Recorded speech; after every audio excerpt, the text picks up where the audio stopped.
Alright guys, TouchCrab here back again today, hopefully enjoying your Tuesday so far. Today we've got to talk about Gunless and where he might go next. Yesterday, Pristini was confirmed onto the Chicago Huntsmen, that leaving Pierce, Gunless, Hillman without a team right now. General back to the substitute bench, but Gunless, one of the best players we've seen in Call of Duty for the last several years, once again looking for a new team. We've seen this pattern repeat many times now in Call of Duty. Which teams could potentially be looking to pick Gunless up? What options might he like to employ? And would Hex and the rest of the NRG guys actually be willing to do some of those deals? We got to go into it today. Like if you guys enjoyed the video, subscribe if you are new. As always, I would greatly appreciate it. Just hit 19,000 subscribers yesterday, so thanks very much for that. The last month on the channel has been absolutely fantastic. I know that roughly 50% of you guys watching the video still won't be subscribed, so if you're getting recommended videos and you're not even exactly sure that you're not subscribed, that would be greatly appreciated, to make sure you don't miss any of the latest Call of Duty news, discussion, analysis, rumors that we do on this channel every single day. So Gunless tweeted this out yesterday. It's time to come out of retirement, old friend.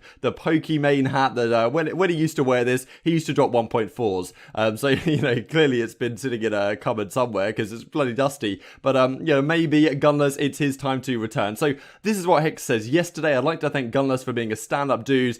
Chemistry is a Team 1 component. Of course, what Hex says, I hope we can find him a home soon. Of course, NRG, the Chicago Huntsmen, would be within their right to just keep Gunless on the bench, I suppose, as what Florida could have done with Pristini, you could argue, to make sure he doesn't go and improve another top team. However, I think Hex hasn't really been an individual that likes to do this kind of stuff, and it's much nicer to your players to try and find your best players another home that they can go to, at least from a reputation and reputability standpoint. The reply that Gunless does, though, is very interesting. Thank you, Hector. I appreciate you being the only one to actually have the balls to tell me what was happening to me, because that's all I really wanted. Hopefully we can run it back another time, because it was an absolute pleasure to play under you. So interesting, of course, given that Arcetes was his housemate for a long time. Makes sense, I suppose, that Arcetes wouldn't want to tell Gunless, given that he's being dropped to his own brother. But at the same time, like we did talk about this at the time, it probably makes sense that Hector and the coaching staff should be the ones to tell Gunless the bad news, I suppose,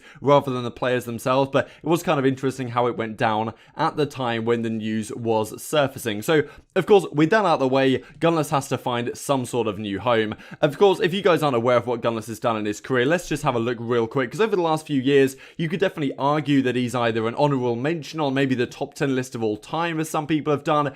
And then you can look at it in terms of flex players and say, well, has there been a better flex player over the last several years?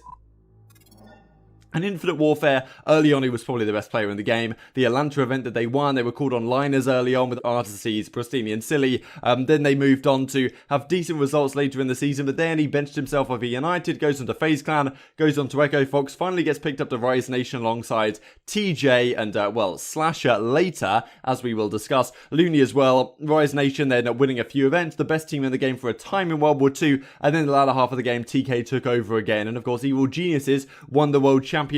Then going into the Black Ops 4 season, we had all this interesting stuff with the Luminosity squad. At one time, when Classic pulled out the Rampart, they actually won an event at Fort Worth, but it was all kind of downhill from there. And then since then, Gunless has gone onto the Huntsman, won an event at the second weekend in London. So obviously a very, very accomplished player indeed. Fantastic player over his career. Probably yet to play a role that he's not particularly comfortable with the Huntsman squad. But clearly, in terms of pure talent, just a fantastic player and a fantastic asset to have on your team for a time. But it must be said, the pattern has been repeated now that he goes onto a squad. I didn't even mention the Team Envy team because that was just tragic. But he goes onto a squad. Maybe it gets better for a couple of months, but in the long run, it's not necessarily going to work out. This United team early on was great. Then they kind of fell off and FaZe Clan took their place, I suppose, in terms of Gunless's mind. Rise Nation fell off towards the end of the season.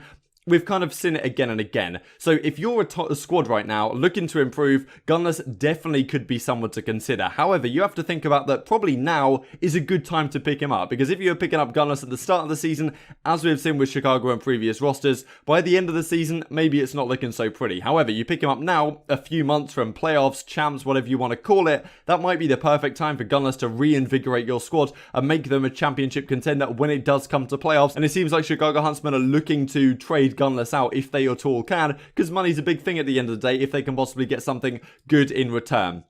So this is what I put together in terms of rankings for teams that may be considering a player like Gunless. So Atlanta, Chicago, Dallas, of course, Chicago, he's not going back there. The green outlines are the teams that I think are probably set in stone and aren't looking to make this particular change. So Atlanta FaZe, of course, Huntsman, Dallas Empire, obviously. Then I've got the Rocker and the Subliners in here. I just think in terms of chemistry, like Rocker's biggest thing is their chemistry and how well they mesh together as a team. I would say that's the biggest thing. So I highly doubt Rocker are going to look at Gunless and think that's a potential option for a team that meshes as nicely as this one has done over several months. So I can't imagine Rocker looking to make this change. And I think it's the same thing with the Subliners, really. If you are going to make a change on the Subliners now, you could argue maybe you try and step up accuracy in some way, maybe get a better AR in. You could argue that. I just don't think Gunless is a solution.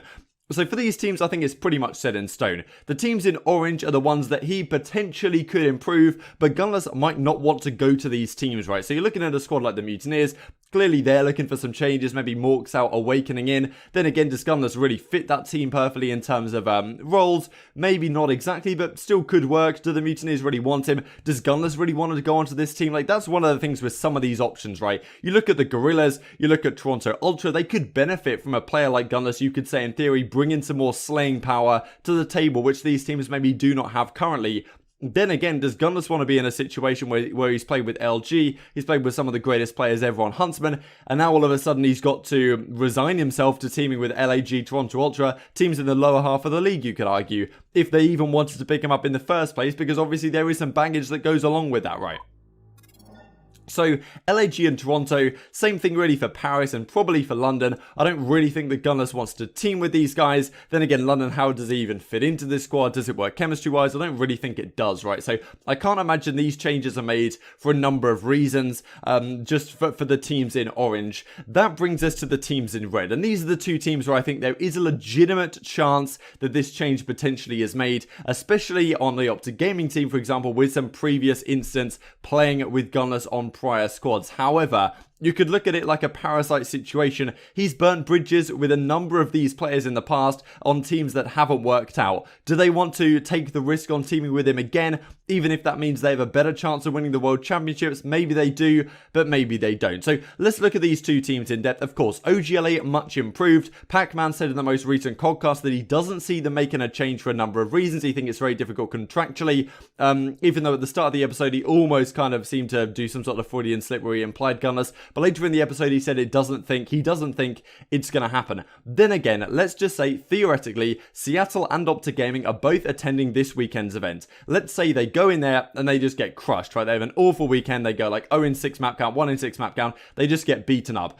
Maybe at that point, they will look at Gunless being on the market and say, look, this is maybe a change we have to make now, snap him off the market. And also, maybe you're thinking in the back of your mind about next season and the potential for Gunless to be a great player next season as well, and to be a player that you could build a roster around. That's a possibility as well that some of these guys might be considering. Not really with OGLA, because Slash is going to be your core, and Dashy and Kenny and those guys, but, you know, interesting to consider nonetheless if I was MattG on the OpTic Gaming management.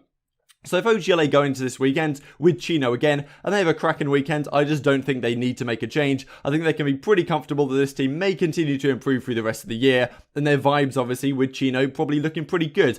However, if they have a poor weekend, and Chino's still putting up the same numbers that JCat was, and maybe TJ falls off a little bit, maybe you then think, look, let's think back to World War II. Slasher might not get on with the Gunless, as we've talked about. He might have said he doesn't want to team with him again, but you know, players have said that in the past and still ended up teaming with each other, like Scraps and Rated, who went to team on the London team this year. So then, you know, Slasher and TJ might look back at World War II in the Rise Nation squad where they had so much success. I might just think, look, maybe this is the move. Bring Gunless in for Chino, bring some more slaying power to the table, have a player that's just so talented that can take over a game at any moment that we've had success with in the past, that could take our team to a next level and compete with FaZe and Empire on a consistent basis if they're having a tough time. That's something they might consider, but I only really think they consider that if they have a tough weekend, because Gunless isn't necessarily at the top of everyone's list right now to pick up, because, you know, he does have some additional baggage he brings along. Then you look at the Seattle Surge, and this is another interesting one, right? Because you look at this squad, and the whole season long we've said, look, Octane, Apathy, those are the two guys that can take over a game at any point. Enable's now back in the starting lineup. He may bring more in terms of the slaying power, because he's had some time to reflect on that he got benched off the team and improve himself as an individual player. However, you look at Karma and Slacked and you're thinking, do they just play the same role on the team? And you can argue Enable as well. Always have kind of played in the past that filler role on a lot of squads. You could say that, look, Gunless on this team would add the slaying power that they need to compete with the best teams in the game. And that honestly could be a legitimate option if they have a poor weekend here. However, a clip came out from Octane's stream.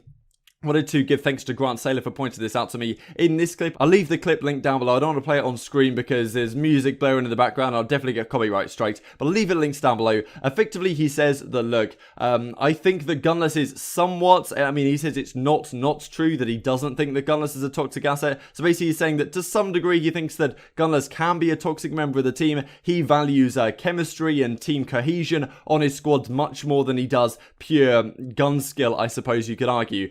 Saying really that, look, as I say, I'll leave it linked down below if you guys want to check it out and interpret it as you will, but he's basically saying that, look, I don't really want to team with Gunless. I think the other things he brings to the table, he does compare him in that video to Parasite, and with all those things being considered, doesn't really seem to me like Octane is particularly keen to team with Gunless on this squad, even if he could add something in terms of the slaying power. And of course, we know that Octane controls a lot of this Seattle Surge lineup, right? Earlier in the season, we heard that, well, he said that he would bench himself if they didn't bench Enable. Guess what happens? Enable gets benched, Panda comes into the starting lineup, one of Octane's best friends, you could say. So, look, it's clear that Octane, being the star player on this team, has all of the power, or a lot of the power, in the negotiations as to what happens with the squad. And if he's not happy with bringing Gunless in, are they going to do it? It's pretty unlikely, to be honest. So it really does beg the question, can Gunless even get off the bench? Is there teams that want him? Do the teams want him if they have a great weekend here in Seattle? Probably not. And if the changes are made now, are you going to make a change any later in the season, given there's only a couple of months to go?